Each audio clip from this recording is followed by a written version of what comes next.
friends, and welcome to another episode of Eat Puff Love. I am Prowler. And this is your boy Vibes. How you feeling today, Vibes? I'm pretty feeling good. I'm feeling real good. Yeah. Just got back from the beach. You went to the beach today? Yeah, went to the beach today. You know, happy end of teacher work week. Yes. Not work week, the summer. It's the summer It's now. the summer. This is the first official Tuesday of summer. Yeah. And we went to the beach. We went to Rehoboth with some of my colleagues. Is this what teachers do in the middle of the day in the summer? They just go to the beach? I thought teachers were like reading books and... Hell no. Teachers are how real people, friends. What? we are real people. We have lives after 3:30 p.m. See, you know what's funny is that I had a student see me in the grocery store at midnight, and the student asked me, "What are you doing here?" And I thought, buying groceries. Leave me alone. Well, guess what just happened to me? I supposedly had a parent see my dick on Telegram. Wow. So they told me. So I had to change my, what do you call that? You have to change your profile My pic? profile picture. Now it's a bowl of ramen. We are so excited because we have a special guest in the studio with us today, and we are so pumped to have him here with us. This gentleman is a brilliant chef. This is a mixologist. This is a traveler and a thinker, making things happen in the And a Jamaican American. and making it happen right here in Washington, D.C. Little Puffins, will you please welcome Richard? Welcome, Richard. How you doing? Hello. Welcome. How Thank you you feeling? so much. How you feeling? Honored. I'm feeling honored. I'm feeling energized. I'm feeling like I am in the right place at the right time. And You I'm are. just blessed, you Yeah. know? Yeah, we're glad you're here. This has been a long time coming, everybody. You know, through our own personal battles with COVID Lord. and then just scheduling. And now we're here Yes, we are here. wrapping up this second part of our season with Richard. Yeah. Yes, We made it, y'all. Yeah, we made it. We really did make it, and you know what? And we still making it, y'all. We go keep on keeping on. That's what the old folks used to say back in Missouri. Keep on keeping on, baby. That sound real church-like. Well, you know it was a little church-like, but you know, I mean, there was nothing that a wet paper towel and a peppermint couldn't cure. All right. All right. Well, let the church say. Let the church say amen. Amen. So, Richard, glad to have you here. So, tell all of our listeners, our little puffins, tell us about yourself. Let's see. I am, again, Jamaican American. I have been in the food and beverage industry for the majority of my life since I was 12. Let's see. I love it. I love it immensely. I've done a lot of jobs in between then, like a typical Jamaican person. At one point, I had like 5 jobs in the summertime. It was great.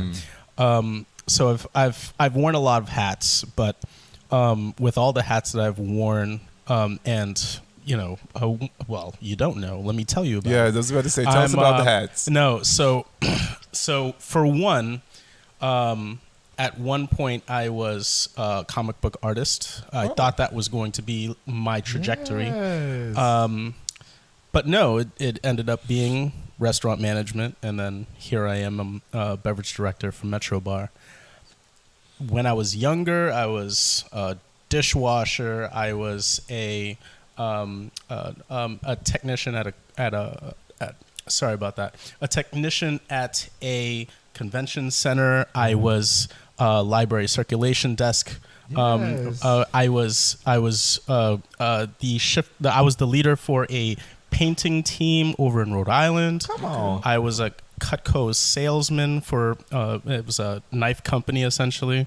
But I mean, most of my hats have been in the restaurant industry. So you're a jack of all trades. I'm just curious about a lot of things. That's cool. Yeah, That's yeah. cool. I feel that. I feel excitement about new things. I like learning new things. and Yeah. it gets fun. You said you've been doing food and beverage since you were 12. Like who was your first introduction into the kitchen? I was a dishwasher. I was working under the table for a man I will not share his name. Okay. Because actually, he ended up being a very good mentor of mine. Yeah. You know, we stayed in touch throughout my high school years. He ended up working at Dunkin' Donuts, and I worked for him there. and I was a shift leader there. Yeah. And I know his daughter, and I know his wife, and the family is very close to me. So anytime I go up to Rhode Island, I try to visit them. That's cool. But yeah, let's see. I didn't stop. I was always somehow in the restaurant industry in some respect.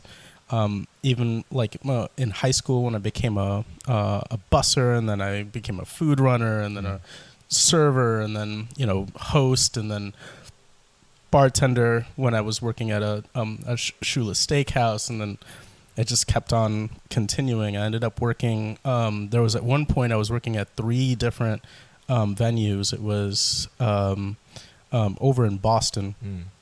One of them was a craft cocktail space. One of them was a hotel chain, and then there was a corporate seafood restaurant that I worked for. And then I chose one and I ran with it, and it led me and transferred down here, and then here I am after I've been here about 10 years now. Yeah. I worked in Chinatown for about 5 years, and then I was the manager at the airport. This is the same restaurant group, Legal Seafoods. Yeah. Ended up parting ways with them. I ended up quitting. It was just a different environment than I had wanted, and I felt it in my soul. So, and at the time I started working for Thami, which is this Burmese restaurant that was on 8th Street. Phenomenal. Amazing. And is that owned by the two, the mother-daughter team? Yep. Okay, I saw that. They had to leave their restaurant, right? It was very sad, yeah. Gentrification, everybody. Yep. Gentrification. Yeah, shit's happening. And COVID kicked Thami's ass. Like, it was really, really sad. Really, really sad. But then I started working with Sarah Nada and Andra Johnson, and then through her, I met the owners of Metrobar, which they hired me as the beverage director. Okay. Wow. So here I am. Beverage director. So what does that mean? So essentially, as a director, you're curating the menu, you're sourcing the product, you're buying the product, and you're for Metrobar especially, creating the menu is in support of our mission, which is to support local artists. The local artists, of course, mostly DC, but the outstretch is supposed to be wherever the Metro Rail can reach. Okay. It's hard to do when it comes to wine, so no. So DMV. So I branch out to Virginia and Maryland, where DC has a little bit of weakness, but for the most part, DC has incredible stuff. So really? it's in deep diving and taking the job, while I was more familiar with some like Herb Saint and Maker's Mark and all those products that everybody uses behind a bar. Yeah. When I deep dived into DC and realizing that the products are actually really good, they're just, of course, small productions, so they're a little bit more expensive. That was really the challenge. It wasn't necessarily the quality, Yeah, because the one thing that has happened, I'm not a Washingtonian. I've lived here long enough, but I don't ever say I'm a Washingtonian. Well, not a tried and true Washingtonian. Yeah. I wasn't born here, but I've lived here on and off for a very long time. But most recently, the rise of distilleries and breweries here, that is something that's very new to the city. And as you said, they are small batch, but they are really good. Yeah. And you don't always get the opportunity to see them on menus at places. But you do see that at Metrobar. Yeah. So that's a part of what you do, right? And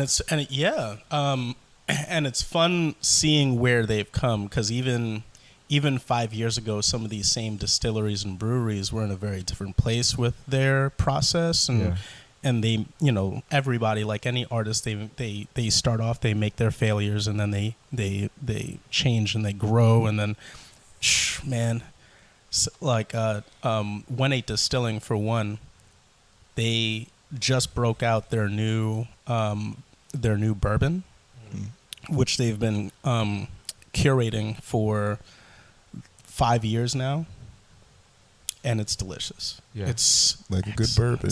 Yes. So I do love a good bourbon. Yeah, and you know, like, and especially like you go over to like Ivy City. I know there's a distillery over there. I went on like a Groupon tour once to a distillery over there, and I was like, this used to be like, this was not Distillery Town. Over in Noma, in quotes, you know, breweries popping up. I'm like, nah, that's not what this was, but you know, it is good. North of Massachusetts Avenue. You know, Oh, is that what that means? Yes, that's what Noma means. Oh, okay. Didn't know that either. I just learned that today. Noma I'm today means old. North of Massachusetts Avenue. I had no idea. What? Hey. You know what? Learn When I moved here, those, you know, I get excited about those cool little acronyms like Dumbo and Dumbo. It's in Brooklyn, down under the Manhattan Bridge overpass or something. What? No. Yeah, Dumbo? the neighborhood Dumbo. Dumbo? Yeah. And what's it mean? Down under the Manhattan Bridge overpass, I believe. Get the hell out of here. Nobody could be more creative than that. Come on, these bitches. Down under the what? Do you remember the Jay-Z lyric? I could have bought a condo in Dumbo for $100 million.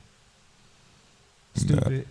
You don't remember these lyrics? No. It sounds familiar. Now I gotta look it up. Yes, you should look it up. Oh my god! This is what the internet is for. Where's my phone? Yeah. Make me Put that smarter, in cell phone. Noma. Do a lyric with that in Noma. I could have bought a Noma is my Homer. Oh my god! Don't make me wanna tell a Jonah, No, friend. but I am gonna be a loner I think this is where we're gonna take a little break. Yes. if I move myself to Noma. Okay, the sunshine is kicking in. Everybody, is kicking in. that's what we're puffing on today. Is that what we're puffing on? Yeah. today? Not brought to us by our favorite dispensary, but they did hook us up this time around. They So did. shout out to Green Paradise Shout out to Dispensary. Green You can find them on where'sweed.com. Yes. We still had to pay for our delivery, but we mostly paid for stickers. And, That's great. yeah, and we got like an ounce of sunshine sativa, and four but they hooked us up with like five pre-rolls. pre-rolls. I was like, what is happening today I know. on a Monday? On a Monday. I guess if you buy weed on a Monday, they give you special gifts. Yeah, maybe less people buy weed on a Monday at 6 o'clock in the evening. See, this is what teachers will do.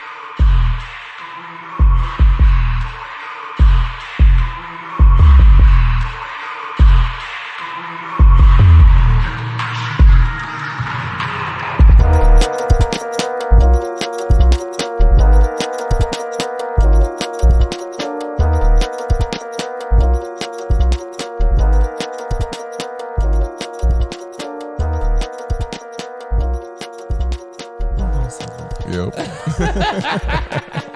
Did you find out what Dumbo means? No.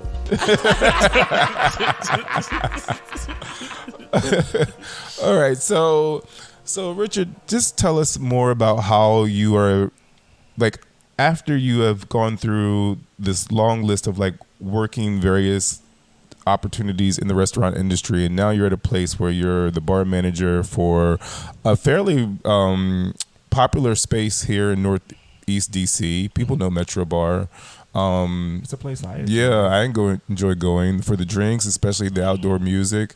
But can you tell us how, like, when we showed up the last time, we walked in and there was like, I looked at the bar and I was like, oh, that's Ray and Nephew, and that's a bottle of Ting. Like, what is this doing here at this bar? Like, this is what I thought before we met you. I was like, no, what white person that went on vacation in Jamaica and now they got Ting and Jamaican rum behind the bar in DC?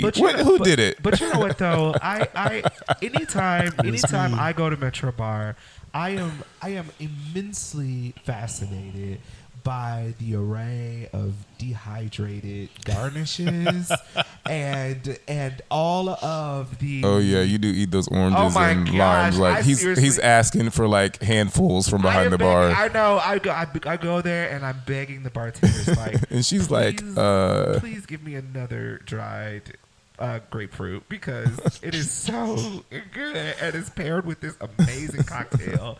And so, yeah, I forgot your question. The question for Richard was, so tell us how those things like ting and Jamaican rum, like real Jamaican rum, and like how did this all like end up here at a bar in Northeast DC? Like you said how you are Jamaican American. How did that come into like your style of crafting the beverages behind the bar? Well, so I mean, one thing that's important to me, especially coming from all the different positions that I've held, is being able to tell our stories.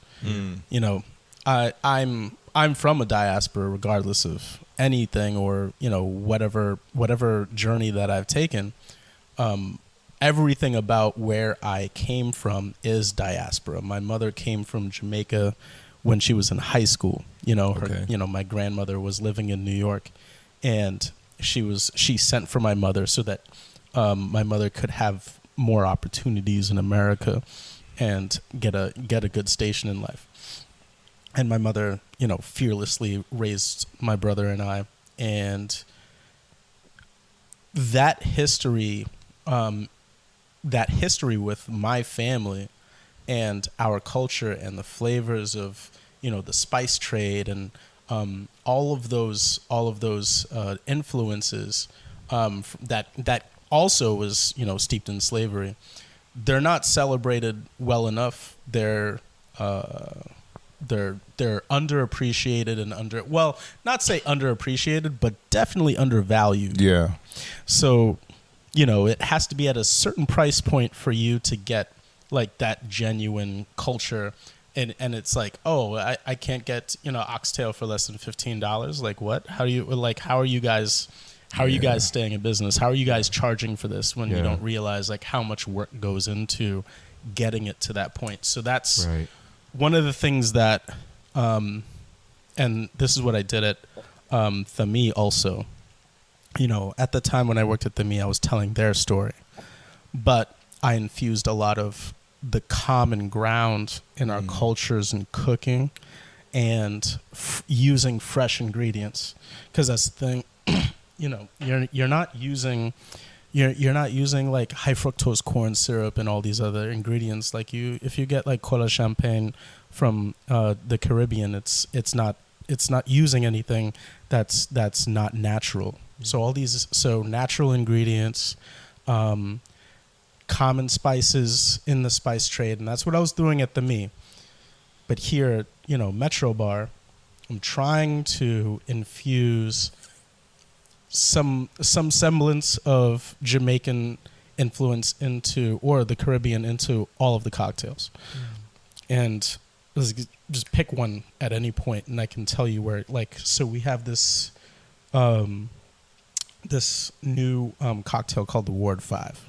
Okay, tell us about it. So I wanted to make a fun summer cocktail, something that was like a whiskey sour. So my influence was on a cocktail called the Trinidad Sour. But then in trying to like remix it a little bit, I found that there was a lot of influence out of this cocktail called the Ward 8. Stylistically, they're a little different, but I ended up making an equal parts cocktail. I wanted to infuse a little bit of like that earthy nuttiness into it, so I made an orgeat, which is like a nut syrup. I used almonds, but I also infused it with prickly pear, and then added as local spirits. So I used a local rosé vermouth, and then I took local whiskey from Republic Restoratives, their sorry about that, their purpose rye, and then I rested it in raspberries and hibiscus. Okay. So you still have like that Jamaican influence. I'm still making it floral and spicy, and then I'm making it nutty. So it's almost like it wants to be like in the tiki family of things, like almost like but then I'm bringing it all back together and still making a balanced cocktail that's fun for everybody. So like that's kind of like just one cocktail, and then it's like, bring up 1-8 one more time.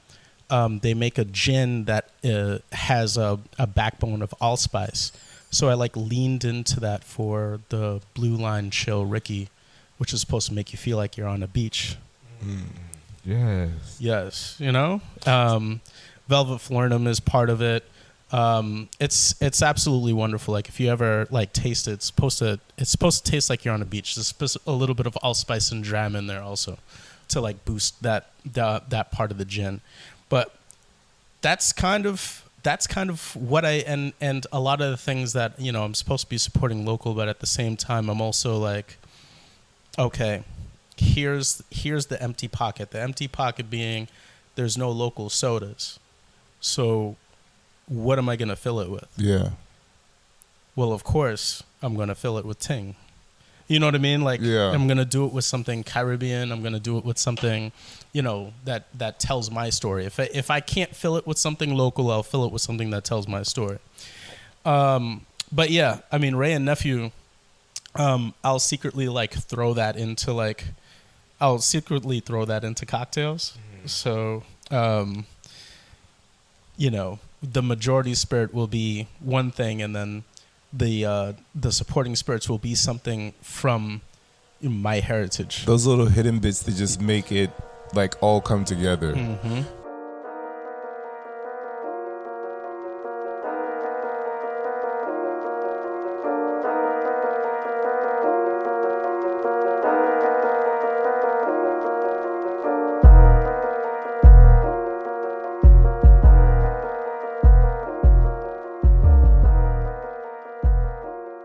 You talk about recipes. You talk about drinks like recipes. Like you talk about, even the way you talked about the alcohol, you said the supporting alcohol. There's the one that's in the forefront, and then there's the one in the background. And then what I also thought about was when you were saying that that your drinks should be influenced by the reach of the Metro Rail. But what I started thinking about was the experience we had saying a ting on the bar, which then, isn't that the experience of DC people anyway?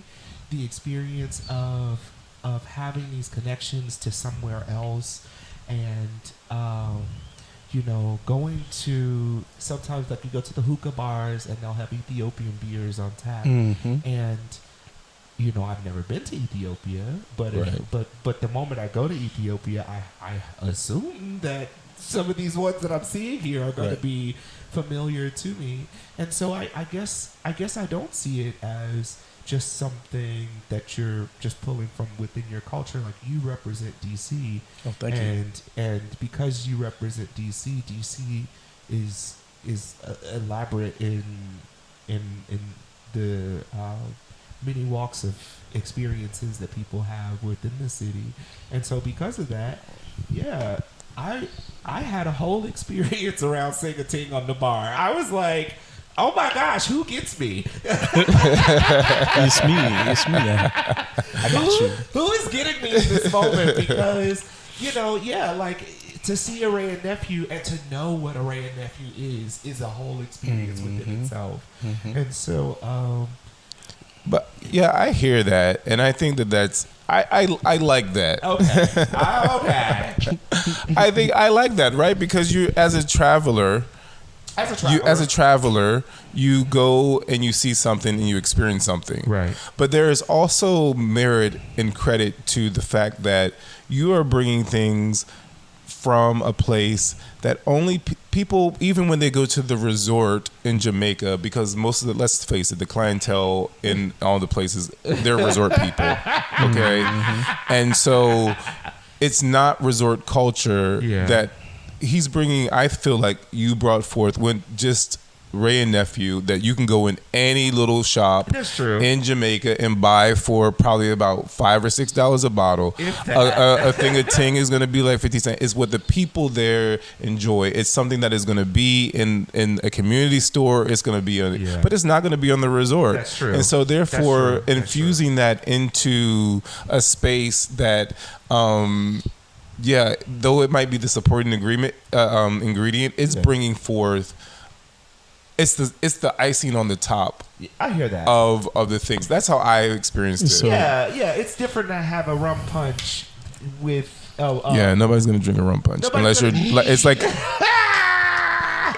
brunch. So if you're brunching, we have a rum punch on the menu actually. Oh yeah, the Hurricane Shirley. Okay. See, that bad boy is delicious. That's what I'm saying. Yeah. Tell us about the Hurricane Shirley. Oh, okay. Y'all, he starts talking about these drinks. Oh my God. I get sweaty.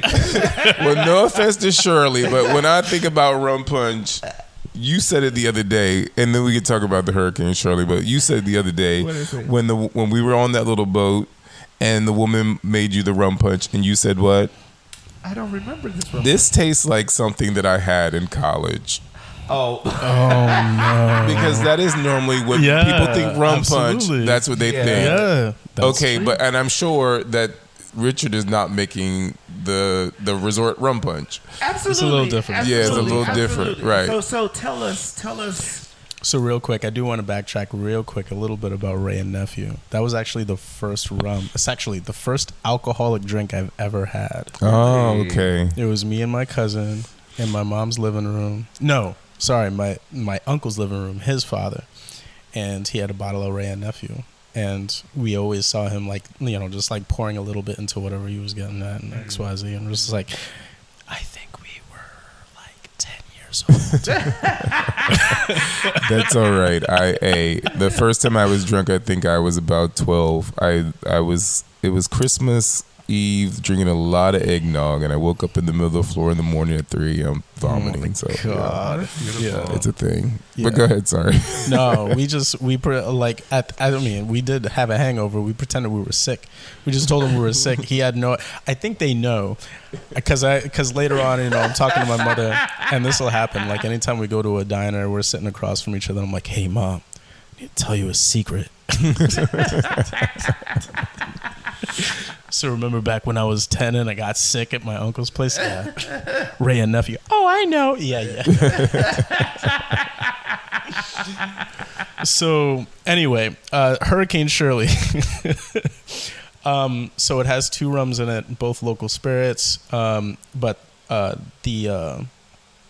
do cut it down. Sorry about that. No, there's only 1 local spirit in there because I switched up the recipe a little bit. It has Old Line, which is coming out of Baltimore. Okay.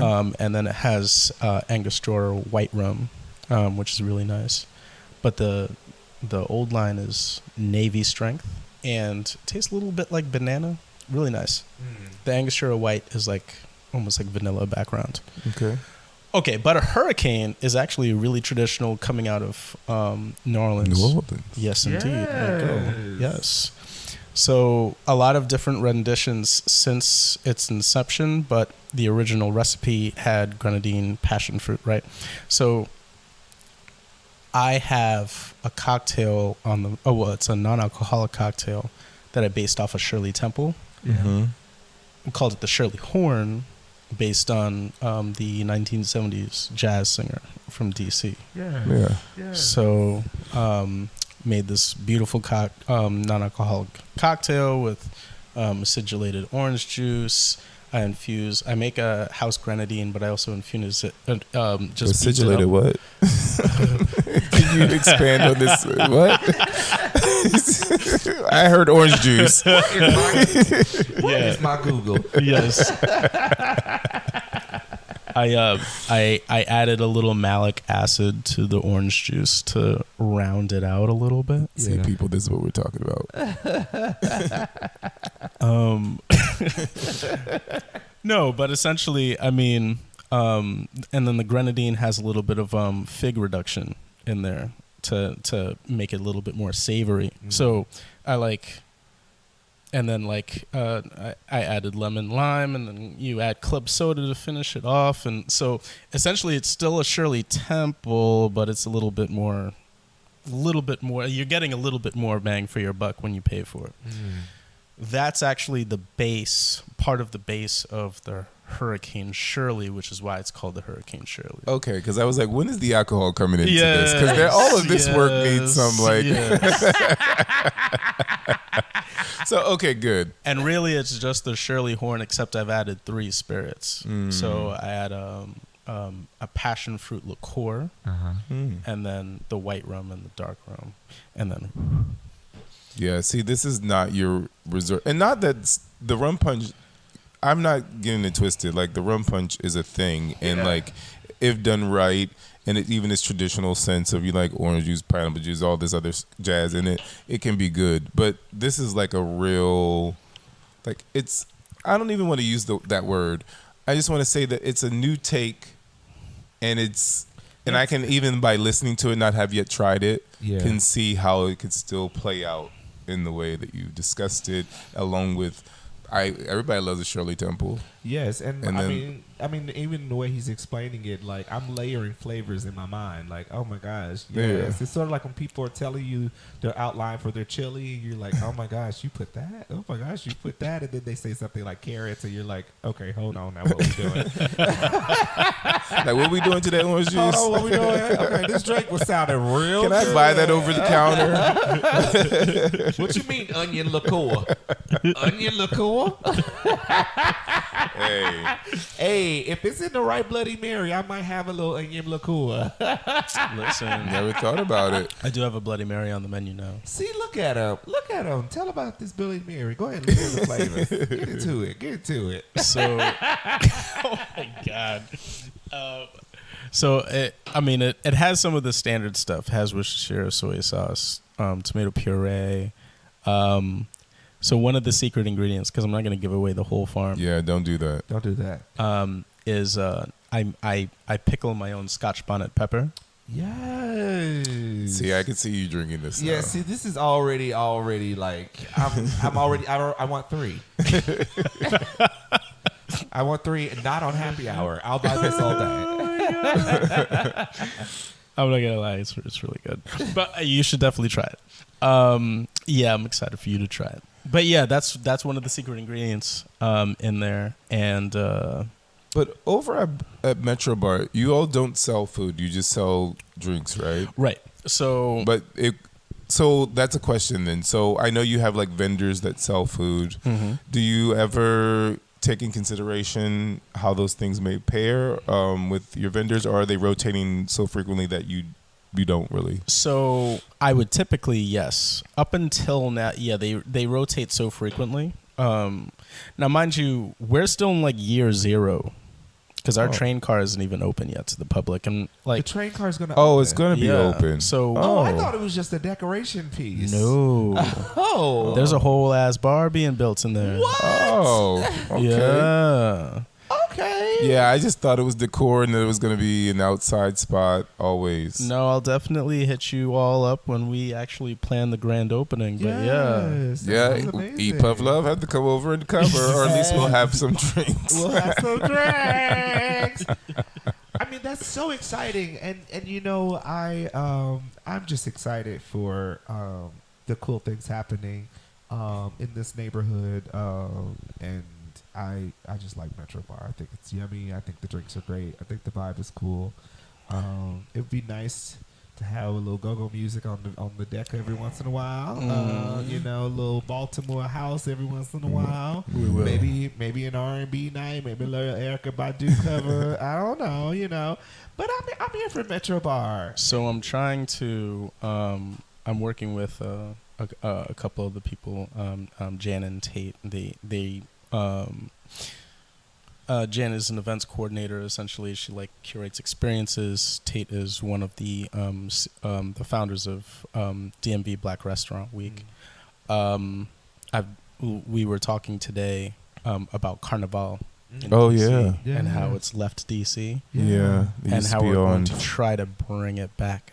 Yes. So I want at least a lot more Caribbean festivals and events run at Metrobar. Yeah.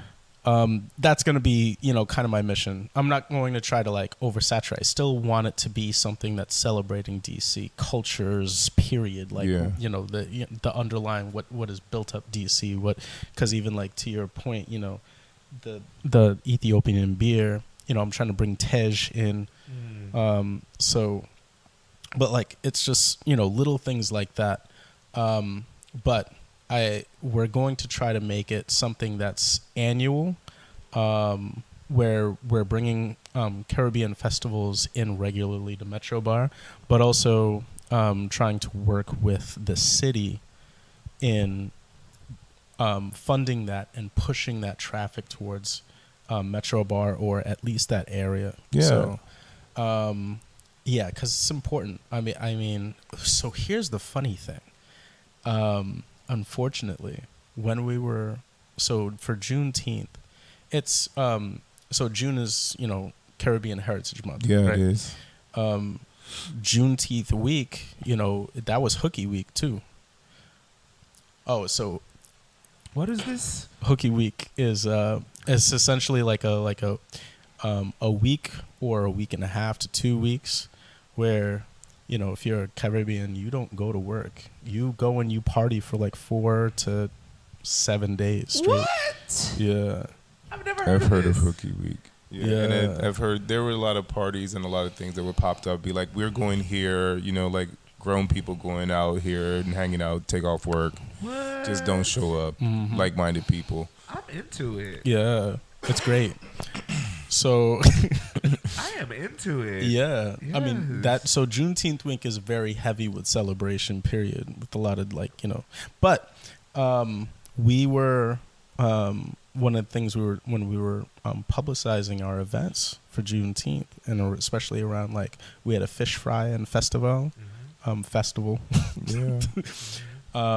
And we couldn't post a lot of the stuff on social media because people were dressed like they were at Carnival in the photos, and they were shot down because it showed it was flagged for basically nudity. What, by Instagram? It's not. Yeah, It's not. Yeah, Yeah. we can get Instagram, on that. yeah, Instagram. IG, y'all need to do better. Well, Instagram. Because I know a whole lot of people that polices the darker your skin is. Yeah, but there's a whole lot of people I see ass out, everything out, and they never get flagged. And then we try to post a little post with just a spliff, and it was shot down. And then when we just blurred it out, it was like, okay, this is cool. Yeah, this is fine if you say it's it. crazy. Show it. But it was still obvious what it was. Yeah, it's the algorithm. It's the algorithm. I mean. But it's it's just black culture, black bodies, it's offensive until it's something that's not positive. If it's something negative, it's like, nah, you can't I mean, if it's something positive, it's like, no, you can't celebrate it for your own financial benefit. But if it's something, that's what I'm just like, no, we're gonna push for this, even if we have to make it like a pastel painting of people at Carnival. Something in where you click on it and then you go into the site and now you're seeing the actual pictures. We got to figure it out, because I don't know, it's weird. You gotta play the game. You gotta play the game. Well, I'm glad that you're keeping the chocolate in the reducing chocolate city, because. And then he says, "Oh, I have a chocolate cocktail. Let me tell you about this chocolate cocktail. I go to the mountains of Hershey. I go to the Hershey Mountains and I handpick the ripest of cacao. I put it on my back. Oh, but now you're talking about us, because we made our own chocolate. And for 30 days, I carry the weight of the chocolate on my back. That's what gives it the best chocolate tang. Oh my And then I foot stomp Oh my god. the cacao beans. Coming after me. Oh my goodness. It's important, okay? Yes. Yeah, it is important. It is important. The whole process. He's sitting over here talking about this, but Growler and I made our own chocolate from cacao that we got while we were in Jamaica this summer. We really stayed. We at smuggled the Rasta. beans. We stayed at a Rasta's house. Seriously, this is a real story. We stayed at a Rasta's house. We bathed in a river. Yep. And we went hiking on the paths of where the Maroons would have gone up into the mountains and piked. I think he almost fell off the cliff once. We were not in the right footwear. We were in flip-flops that kept breaking. We were literally doing a mountain hike on the narrowest of paths, and then he shout out to Ross Kitchen. Ross Kitchen. Ross Kitchen on YouTube. Ross Kitchen on YouTube. They're also on Instagram, Ross Kitchen TV. We literally, I'm not joking, and then he said another treasure of Jamaica. Sorry, another treasure of Jamaica in St. Thomas Bay, just north. Not in St. Thomas Bay, in St. Thomas Parish, just north of Morant Bay. Yeah. But he even took a stone and he threw it down the side of the mountain and said, "Do you guys see how that stone just crashed and exploded into itself? If you slip and fall, that'll be you." Yeah, man. Yeah, man. And I was like, "Oh my fucking gosh!" But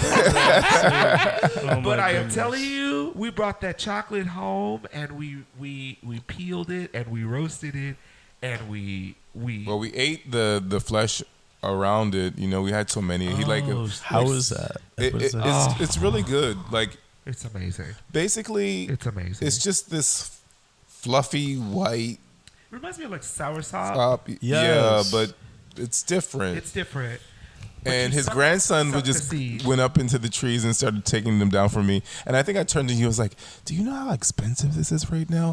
And then when we were like leaving, they were like, "No, take more, take more." Yeah, we were like, "Should we give you some money?" They were like, "No, it's like this grows here." Yeah. And then we dried the seeds out. We smuggled them back here. Yes, we roasted them.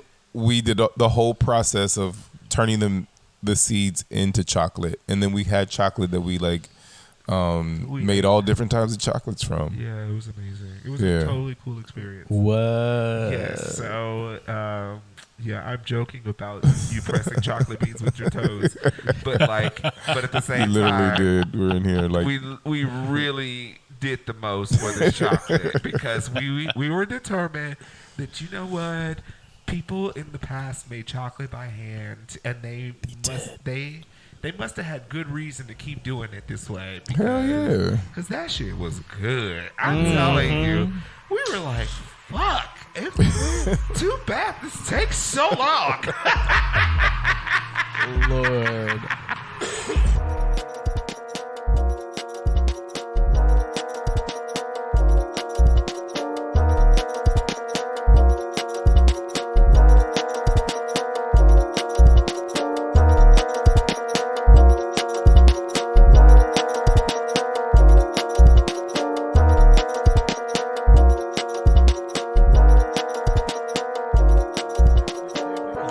Yes. All right, we have had such a great conversation with you tonight, Richard. Thank you. We have enjoyed all the laughter. We've enjoyed your recipes. We've enjoyed your stories. We have had a great time. And while we've been sitting here, we've been enjoying some Appleton rum. Yeah. And it has been a great time. What we like to do when we close out our session is we like to do our Eat, Puff, Love moment. These moments could be something that you've eaten recently. Maybe you've puffed something great. I know you are not puffing right now. And then something that you love. And so we will roll our Eat, Puff, Love-ometer and choose what you are going to speak about today. Here we go. It is a love moment. Tell us about a moment of love. Most recent. Last 30 days at least. Oh my goodness. A moment of love. So I'm going to cheat. Okay. Because it's also about food. So recently I was... Actually, we can. It's 2 moments of love. Okay. I went up to Rhode Island this past a week ago to go see my nephew's graduation from 5th grade. Yeah. Sweet. And it was so meaningful to me to actually be there to witness it for him, to have his, he worships me for some reason. I don't know why. It doesn't make any sense. But, no, so I was there and, I'd surprised my mother who didn't know I was coming up, but she just so happened to make some stew peas for me also, which is my favorite meal of all time. Were there any spinners inside? Yes. Okay. Right. So good. So I had a double love moment. So one, I was there for my nephew who I love beyond words. I was there in the hospital when he was born. He kind of looks like he could be mine. He's not. It's my brother's. I pay no child support responsibly. And then and then I had my stew peas, which I go into a whole different world. I just remember my childhood and it's all the best parts. I love stew peas beyond words. I can't even bring it. Especially it doesn't have to be with white rice. It should be with white rice. Rice and peas is just wasted. But I secretly like it with noodles. With noodles, okay. What, like a butter noodle or as long as it's curly, okay, so it can really cling to it. So, yeah. Are your stew peas? Is there any meat base like pigtail or? Yeah. So my mom puts pig ears in there. Okay. Pigtail. Salt. Oh my god. Yeah. It's a chicken neck, the salted one. Okay. Yeah, she tries to get all of the end pieces that she can from the butcher.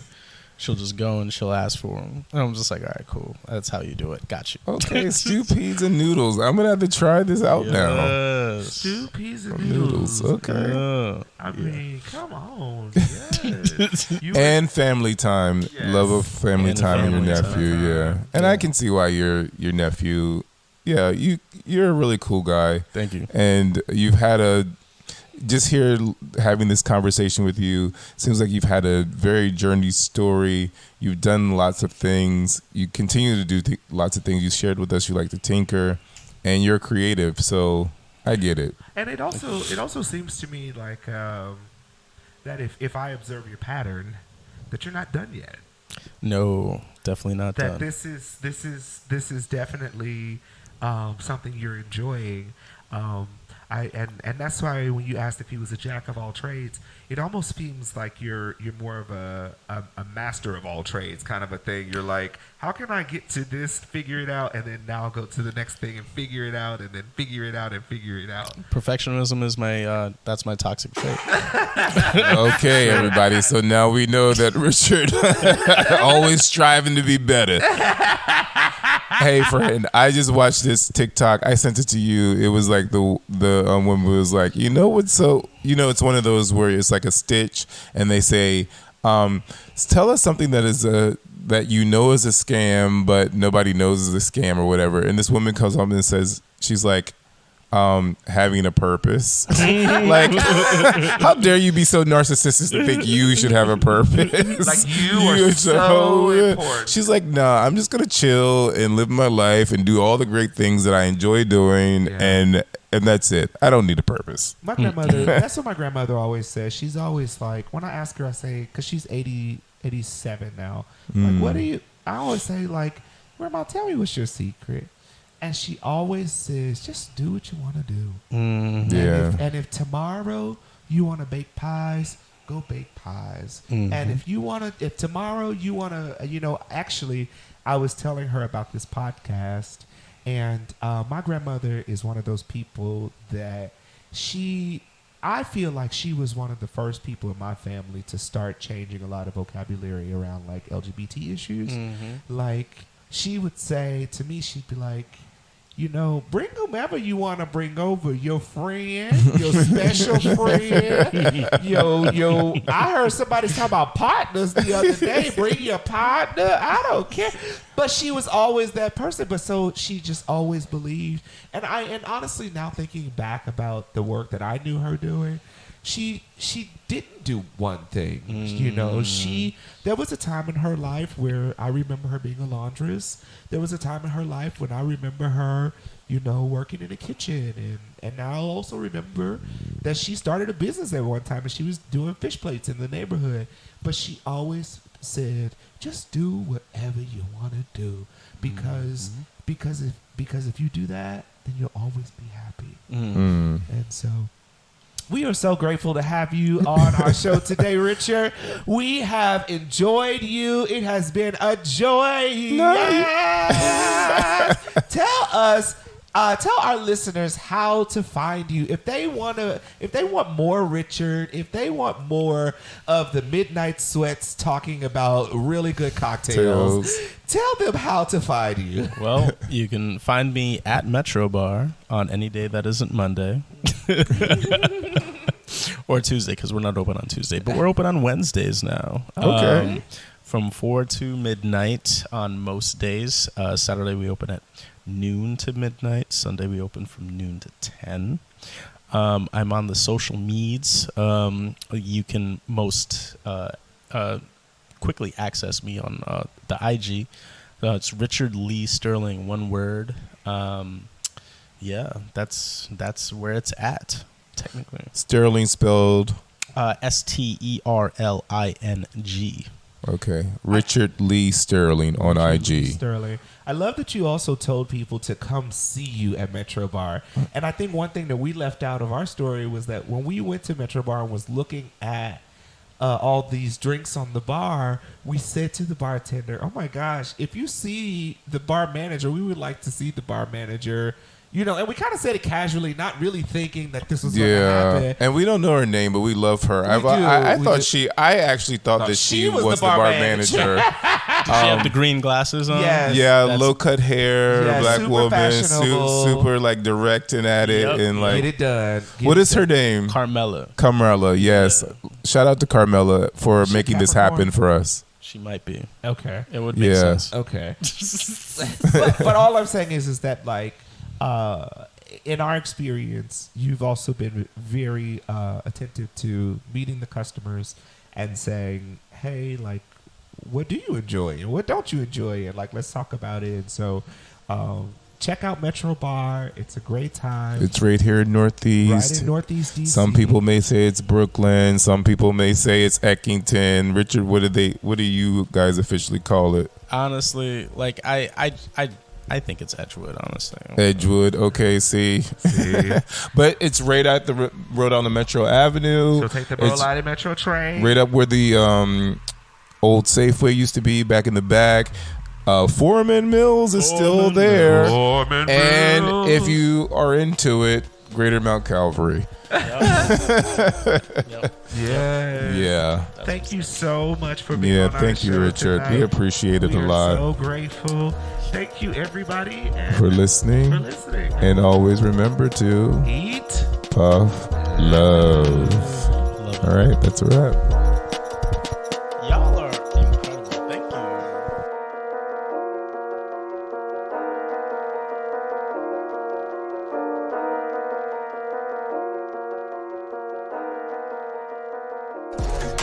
Join us by subscribing to wherever you listen to your favorite podcasts, and remember to eat, puff, love.